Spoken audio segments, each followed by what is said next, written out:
মাঠে যা কাটা হয়নি আর কাটবো না। কাটবেন না? আর এই পিছনেও তো আছে। আগুন ধরাবো। আগুন তো ধরবে না, কাঁচা তো। ও যখন শুকিয়ে যাবে তখন।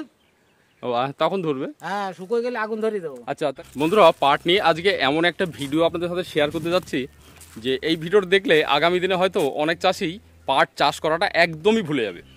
আর আমার পিছনে যে চাষি আছে এই পাট চাষির সাথেই আমি কথা বলবো আর ডিটেলসে জানবো যে কেন আগামী দিনে পাট চাষ করবে না। তো চলুন ডিটেলসে একটু জেনে নেওয়া যাক পাট চাষ সম্বন্ধে। হ্যাঁ, তো কেমন আছেন বলুন? ভালো না। কি নাম আপনার? শঙ্কর বিশ্বাস। শঙ্কর বিশ্বাস? হ্যাঁ। বলছি এখানে যে গর্ত করছেন এটা কি জন্য? এ পাট লাগ দিতে হবে। এই পাট কার? পাট আমার। এই এই সবগুলো সব আমার। আর ওই মাঠে যেগুলো কাটা হয়নি? মাঠে যা কাটা হয়নি আর কাটবো না। কাটবেন না? আর এই পিছনেও তো আছে। আগুন ধরাবো। আগুন তো ধরবে না, কাঁচা তো। ও যখন শুকিয়ে যাবে তখন। ও তখন ধরবে? হ্যাঁ, শুকিয়ে গেলে আগুন ধরিয়ে দেবো। আচ্ছা, তাহলে এই গর্তটা করা কি করে? মানে পাট পচানোর জন্য? এই কটা পচানোর জন্য জ্বালানি পাকাটি করতে হবে, সেই জন্য। তাই ছাড়া ওগুলো কাটবো না। আচ্ছা, এর কারণ কি? শুধুমাত্র বৃষ্টির জন্য না? বৃষ্টির জন্য, তাই ছাড়া আর কি। জল নেই দেশে।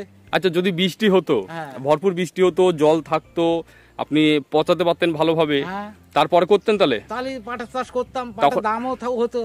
আর এখন তো 3 টাকা করে দেবে না। না না, বলছি দেখুন, যদি জলটা ঠিকঠাক থাকতো আর পাট পচিয়ে আপনি ঘরে শুকনো তুললেন, তারপরে যদি দাম না থাকতো তখন?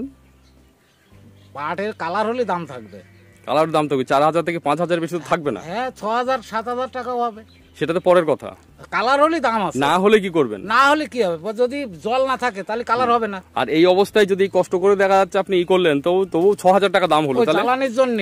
না না, এই অবস্থায় এত কষ্ট করে এই যে গর্ত করেছেন, গর্ত করার পরেও যদি কষ্ট করে পাট তুলে যদি 6000 টাকা দাম দেয় সরকার, তাহলে কি করবেন? করবেন তো আগামী দিনে? না, জল না হলে আর করবো না। মানে বৃষ্টি না, 10,000 টাকা হলেও করবো না। মানে বৃষ্টির জলে যদি মানে পচানো না যায়, তাহলে পাট চাষ করা যাবে না। না, করা যাবে না। তাই তো?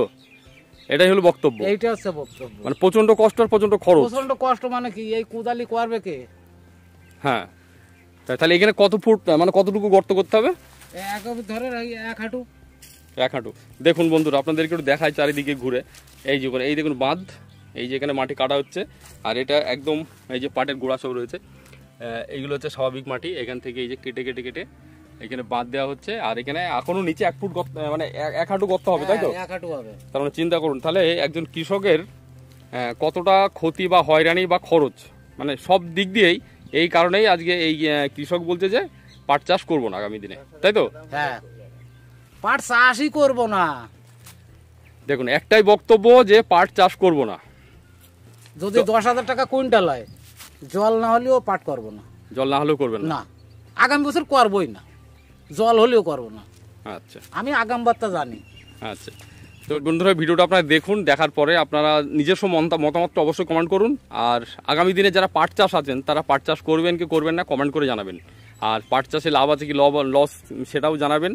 আর এই যা চলছে আর কি, এই যে গর্ত করে পাট পচাতে হচ্ছে, নিজের যেখানে পাট বোনা ঠিক সেই জায়গাতেই গর্ত করে চলছে এটা।